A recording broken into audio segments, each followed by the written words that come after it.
నిరూపించావు రవి. అన్నయ్యని కూడా అచ్చం ఇలాగే చేస్తావు కదా? ఎందుకు రవి? ఏం జరిగింది? అన్నీ బాగుంటే దేశం తరపున బ్యాడ్మింటన్ ఆడేవాడిని.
అరే అభి, లేవరా, లే.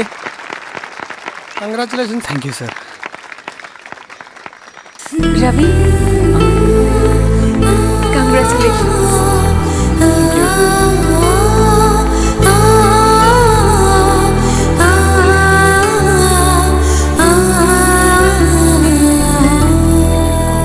సార్, గంగినేని వెంకటేశ్వరరావు గారి ఎర్రజెండా పుస్తకం ఎక్కడుంది? రవి దగ్గర ఉందమ్మా.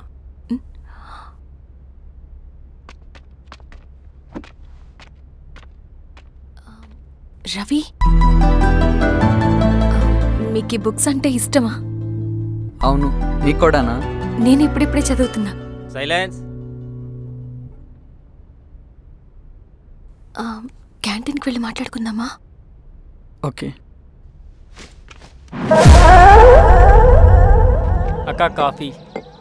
థ్యాంక్ యూ రచన. పర్లేదక్క. అయ్యో, కాఫీ అస్సలు బాగాలేదు. 1 minute ఇప్పుడే వస్తా. ఎక్కడికి? ఇక్కడికే వచ్చేస్తా. 1 minute అండి.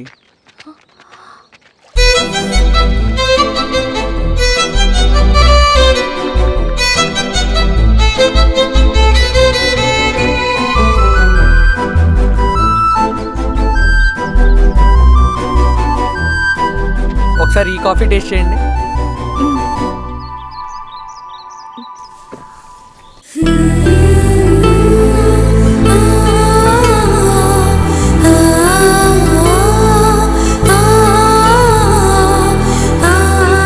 చాలా బాగుంది. థ్యాంక్ యూ అండి.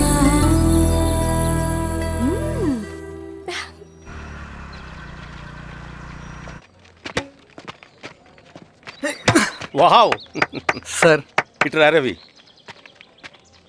Congratulations Ravi. Sir, state badminton ట్రైనింగ్కి సెలెక్ట్ అయ్యావు నువ్వు. Sir thank you sir. Career. నువ్వేమో ఇక్కడ కూర్చొని ఆడుకుంటున్నావు, వాడేమో స్టేట్ లెవెల్ ట్రైనింగ్ సెలెక్ట్ అయ్యాడ్రా.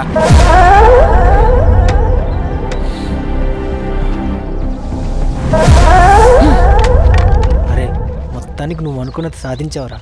రే, ఎప్పుడు మనం ఎంచుకున్న మార్గమే మన జీవితాన్ని మారుస్తుందిరా. Hi Ravi. All the best Ravi. నీకోసమే, తీసుకో. Thank you. బాయ్.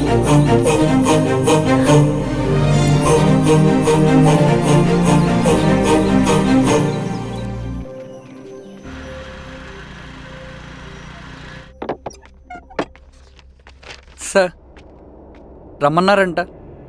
ఎందుకలా చేసావు రవి నువ్వు? ఏవేంటి సార్, నేనేం చేశాను? ఇదేమిటో చూడు. Question paper sir. అవును, రేపు జరగబోయే టర్మ్ ఎగ్జామ్ పేపర్. నువ్వు లీక్ చేసిన పేపర్. సార్, అసలు నువ్వు ఇలా చేస్తావనుకోలేదు. సార్, నేను క్వశ్చన్ పేపర్ లీక్ చేయట్లేండి సార్. నేనంతా చదువుకుంటూ రూమ్లోనే ఉన్నాను సార్. నన్ను నమ్మండి సార్. ఈ జెర్సీ నీదే కదా? సార్, అది నాదే, కానీ దీనికి నాకేం సంబంధం లేదు సార్. నన్ను నమ్మండి సార్. మల్లయ్య, సార్, నిన్న రాత్రి ఏం జరిగింది? ఎవరు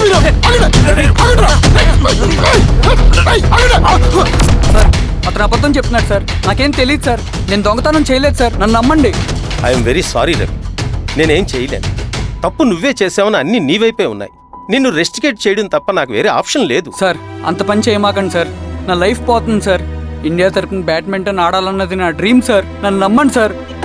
సార్ సార్ సార్ నాకేం తెలియదు సార్. నన్ను నమ్మండి సార్. సార్ నాకేం తెలియదు సార్. నిజంగా నాకేం తెలియదు సార్. సార్ నన్ను నమ్మండి సార్. సార్ నేనేం తప్పు ఏదైనా ఉంటే చేయలేదు సార్. స్టేషన్లో చెప్పుకో. నాకేం సంబంధం లేదు సార్. నన్ను వదిలేయండి సార్. సార్ నన్ను వదిలేయండి సార్. కాలేజ్ తరఫున స్టేట్కి వెళ్ళి ఆడదాం అనుకున్నాను. నా కొడుకు తాళం అక్కడే ఉంది కదా.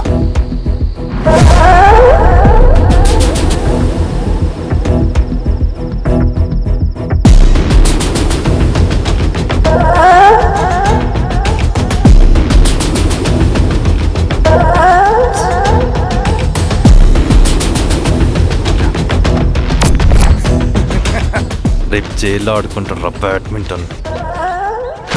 సార్ నన్ను ఎందుకు తీసుకొచ్చారు సార్? నాకేం తెలియదు సార్.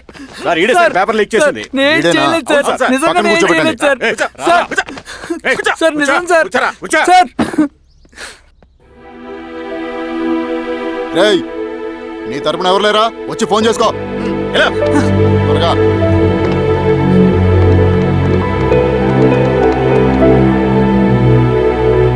సార్ నేను రవీన్ సార్. రవి చెప్పు. సార్ నేను పోలీస్ స్టేషన్లో ఉన్నాను సార్. మీరు నాన్న అర్జెంటుగా రండి sir. Please sir. Police station ఏమైంది రవి? ముందు మీరు రండి సార్ ప్లీజ్. నేను చెప్తాను సార్. సరే వస్తున్నా. వెళ్ళి కూర్చో. సార్ అయ్యా దండలయ్యా. రే రవి నాన్న, ఏమైందిరా? నాకేం తెలియదు ఏయ్, నాన్న. నువ్వు ఆగు. నీ కొడుకు క్వశ్చన్ పేపర్స్ దొంగతనం చేసి దొరికిపోయాడు. ఎఫ్ఐఆర్ రాసి కేసు పెడితే జైలు శిక్ష పడుతుంది. అలా కాకుండా కేసు క్లోజ్ చేయాలంటే 2 లక్షలు కావాలి. వెళ్ళి తీసుకుంట్రా. అర్థమైందా? ఏదోన్నయ్యా. ఏయ్, నా సంగతి నీకు తెలుసు కదా. లోపలేస్తే 10 సంవత్సరాలు బయటికి రాడు. వెళ్ళి డబ్బులు కొట్టరా.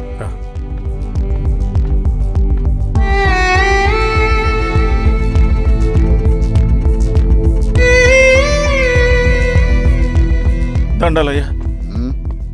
ఇదిగోనయ్యా 2 లక్షలు.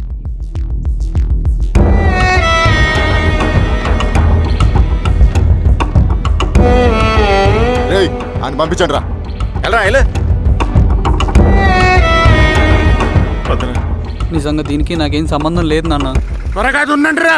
పిఆర్ఓ బంగారం లాంటి భూమిది. అరే ఏంకన్నా పటేల్ మీ పొలం దున్నేస్తున్నాడు. పటేల్ మా పొలం దొరికి పెట్టరా. పదయ్యా. రవి పద.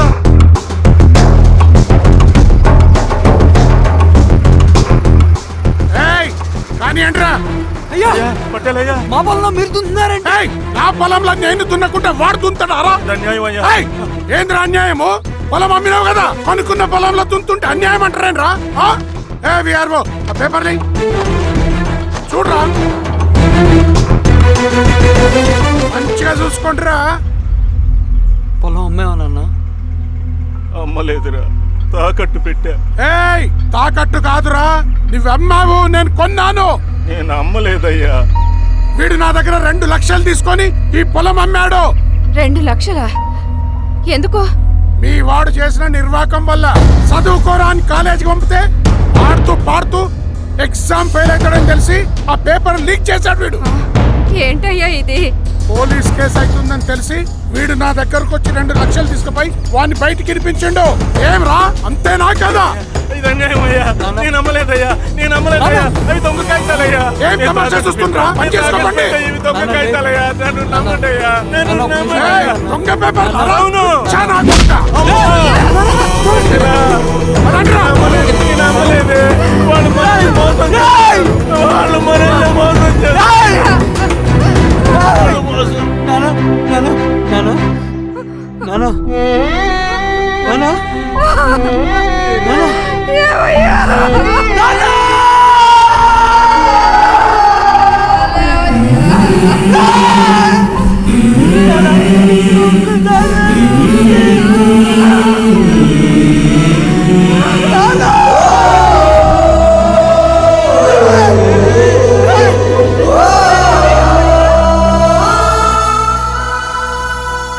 నాన్న చనిపోయిన తర్వాత మా భూమి కోసం వెళ్ళి పై అధికారులను కలిశాను. కానీ వాళ్ళు కూడా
ఈ వార్త అన్ని పేపర్లో రావాలి.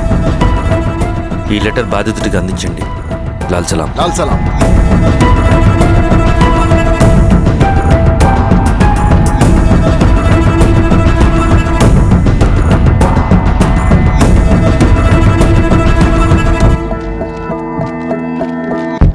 ఈ పీడిత భూస్వాముల నుండి విముక్తి కోసం విప్లవ పోరాటం చేయాలి. పేద ప్రజలను సమసమాజం వైపు నడిపించాలి. దళం నిన్ను ఆహ్వానిస్తుంది. రా, జనం కోసం పోరాటం చేద్దాం. లాల్ సలాం.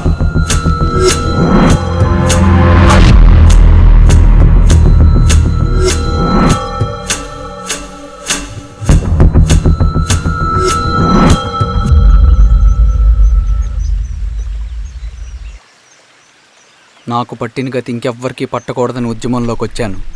ఇన్ఫార్మర్గా చేరాను. దానికోసం ఎంతమందినైనా చంపుతాం, చేస్తాం. కానీ మేము అనుకున్న సమాజం తీసుకొస్తాం. కమ్యూనిస్ట్ రాజ్యాన్ని స్థాపిస్తాం. సమాజమా అంటే? రష్యాలో, చైనాలో, వియత్నంలో మా కమ్యూనిస్టులు విప్లవం ద్వారా సాధించిన ఆదర్శ సమాజం.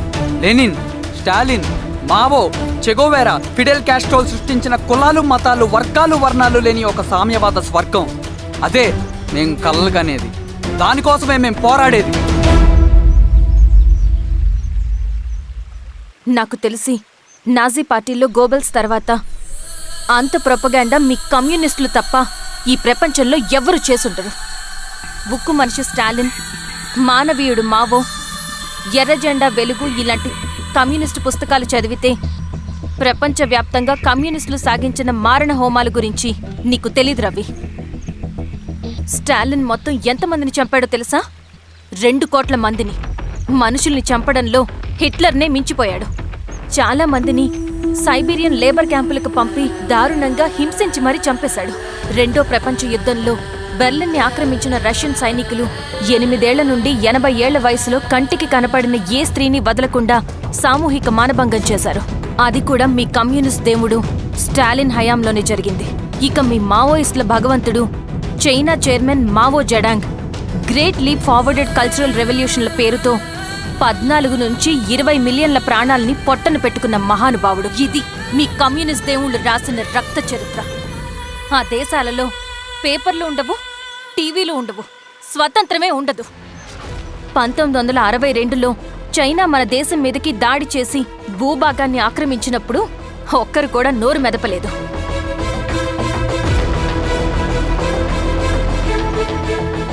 కమ్యూనిస్టుల మానసపుత్రులైన మీ నక్సలైట్లు ఏమైనా తక్కువ తిన్నారా? పశ్చిమ బెంగాల్లోని నక్సల్బరి అనే గ్రామంలో 1965లో జోతేదార్ల దౌర్జన్యానికి వ్యతిరేకంగా పుట్టిందే మీ ఉద్యమం. A for arms, B for Bengal, C for Charu Majumdar. చారు మజుందార్ చెప్పిన స్టేట్మెంట్ గుర్తుందా? వర్గశత్రువుని ఖతం చేసి వాడి నెత్తుట్లో చేతులు ముంచని వాడు విప్లవకారుడు ఎలా అవుతాడు? అక్కడి నుంచి మొదలైంది మీ నక్సల్స్ హింసాకాండ. 1965 నుంచి ఇప్పటిదాకా 1,00,000 మందిని ఉద్యమం పేరుతో చంపేశారు. కేఎస్ వ్యాస్, పరదేశీ నాయుడు, ఉమేష్ చంద్ర, శ్రీపాదరావు, దుగ్గిరాల వెంకట్రావు, హైగ్రీవాచారి, బుడ్డా వెంగల్ రెడ్డి, ఇలా చెప్పుకుంటూ పోతే ఎంతో మంది మీ చేతుల్లో చంపబడ్డారు. ఇంతమందిని చంపి ఏం సాధించారు మీరు? కంపెనీలు తెచ్చారా? ఉద్యోగాలు ఇప్పించారా? ఇళ్లు కట్టారా? హాస్పిటల్స్ పెట్టారా? ఏం చేశారు మీరు? You did nothing. కడితే డెవలప్మెంట్, కూల్చితే విధ్వంసం. విధ్వంసం చేశారు కానీ డెవలప్మెంట్ ఏం చేశారు మీరు? అంటే ఇన్నేళ్ల ఉద్యమంలో మేం మంచి చేయలేదా? లేకే, ఖచ్చితంగా చేశారు. తెలంగాణ సాయుధ పోరాటం, శ్రీకాకుళం సాయుధ పోరాటం వాళ్ళ చలవే. భూస్వాములు తగ్గి కూలీ రేట్లు పెరిగాయి అంటే అది మీ చలవే. నంబూద్రిపాద్, జ్యోతి బసు, సోమనాథ్ చటర్జీ, పుచ్చలపల్లి సుందరయ్య, తరిమెల నాగిరెడ్డి, చంద్ర రాజేశ్వరరావు, నల్లా నరసింహులు ఒక్కొక్కరు ఒక్కో లెజెండ్. కానీ వీళ్ళు ప్రజానాయకులు. తుపాకీ పట్టి అడవిల్లోకి వెళ్లలేదు. ఎలక్షన్స్ లో గెలిచి ప్రజా సమస్యల్ని పరిష్కరించారు. కానీ మీరేంటి ఎలక్షన్స్ వద్దు అంటున్నారు? ఒక తుపాకీతో మనిషి ప్రాణాలు తీసే బదులు ఒక పెన్నుతో 10 మంది ప్రాణాలు కాపాడొచ్చు. మీలాంటి వాళ్ళు ఉండాల్సింది ఎర్ర జెండా నీడలో కాదు, దేశ జెండా నీడలో. చంపుకుంటూ పోతే ఒకరోజు మనకిష్టమైన వాళ్ళని కూడా చంపుకోవాల్సి వస్తుంది రవి. నా మాట విను. ఇవన్నీ వదులుకుని నాతో రా. ఈ అడవి బయట నీకు గొప్ప ఫ్యూచర్ ఉంది. రా. సంతకం పెట్టండి శిరీష. నేనెందుకు చెప్తున్నానో అర్థం చేసుకోండి. రవి, సంతకం పెట్టండి.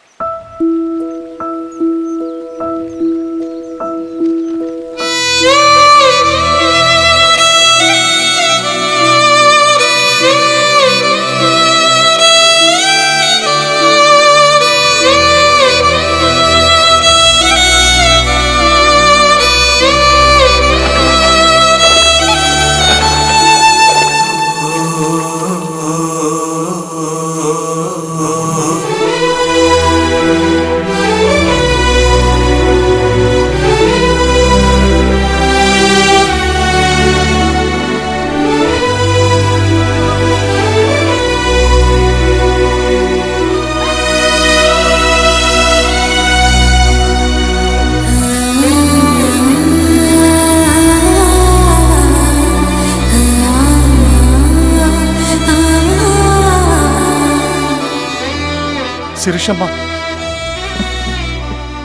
నేను కొన్నాళ్ళు ఒంటరిగా ఉండాలనుకుంటున్నాను. అర్థం చేసుకోండి.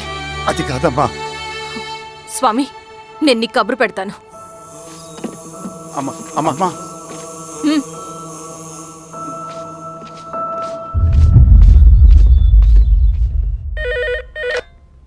హలో, ఎవరండి? హలో, నేను చెన్నారెడ్డిని మాట్లాడుతున్నాను. సంజీవ్ రెడ్డి గారు ఉన్నారా? సార్ మీటింగ్లో ఉన్నారు సార్. శిరీషమ్మ ఇంట్లోంచి వెళ్ళిపోయింది సార్ ఏం చేయాలో అర్థం కావట్లేదు. ఒకసారి సంజీవ్ రెడ్డి గారికి ఆ అమ్మాయి గురించి చెప్పండి. చెప్తా సార్. సురేష్, మనం చాలా జాగ్రత్తగా ఉండాలి. నమస్తే రెడ్డి గారు, యూ కెన్ గో. సార్ కూర్చోండి సార్. వాళ్ళక్కడ నన్ను చేతగానే వాడిని చేసి నలుగులో నిలబడుతుంటే నువ్వు ఇక్కడ రిలాక్స్గా ఏసీలో కూర్చొని మీటింగ్ లా. మీరు ఇక్కడికి రాకముందే అన్ని ఏర్పాట్లు చేసామండి. రేపటి నుంచి ఆ నక్సలైట్లకు పోలీస్ పవర్ ఏంటో చూపిస్తాం. కొత్త ఎస్ఐ పళని అప్పన్.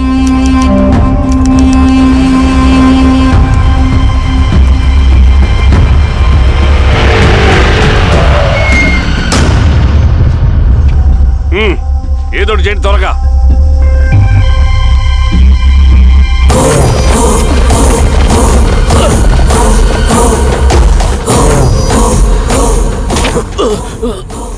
ఏంది హీరో స్వామి, ఏమని చెప్పినాడా? లేదు సార్. చాలా సిన్సియర్ అనుకుంటుంది. అవును సార్, మన సిన్సియారిటీ కూడా చూపియాలి కదా.